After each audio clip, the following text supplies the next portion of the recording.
আসসালামু আলাইকুম ওয়াৰাহমাতুল্লাহি ৱাবাৰাকাতুহু। আপোনালোকৰ ওপৰত আল্লাহৰ ৰহমত, বৰকত আৰু শান্তি বৰ্ষিত হওক। আউযু বিল্লাহি মিনাশ শাইতানিৰ ৰাজিম। বিসমিল্লাহিৰ ৰাহমানিৰ ৰাহিম। আজি সূৰা আৰ-ৰাহমান অৰ্থ দয়ালু মৰমীয়াল সূৰাটোৰ 31 নম্বৰ আয়াতৰ পৰা 35 নম্বৰ আয়াতলৈকে পঢ়ি শুনাব খুজিছোঁ। আশা কৰোঁ আপোনালোকে শুনি অশেষ সৱাব অৰ্জন কৰিব পাৰিব।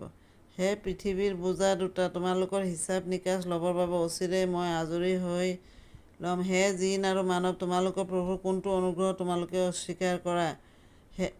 হে জিন আৰু মানৱৰ দল, তোমালোকে যদি আকাশমণ্ডল আৰু পৃথিৱীৰ চাৰিসীমা অতিক্ৰম কৰি পলাই যাব পাৰা তেনেহ'লে পলাই চোৱাচোন। পলাই যাব নোৱাৰিবা, তাৰ বাবে অত্যন্ত শক্তি সামৰ্থ্যৰ প্ৰয়োজন। গতিকে হে জিন আৰু মানৱ, তোমালোকৰ প্ৰভুৰ কোনটো ক্ষমতা তোমালোকে অস্বীকাৰ কৰা? পলাবলৈ চেষ্টা কৰিলেও তোমালোকলৈ অগ্নিশিখাৰ ধোঁৱা এৰি দিয়া হ'ব আৰু তোমালোকে তাৰ মোকাবিলা কৰিব নোৱাৰিবা।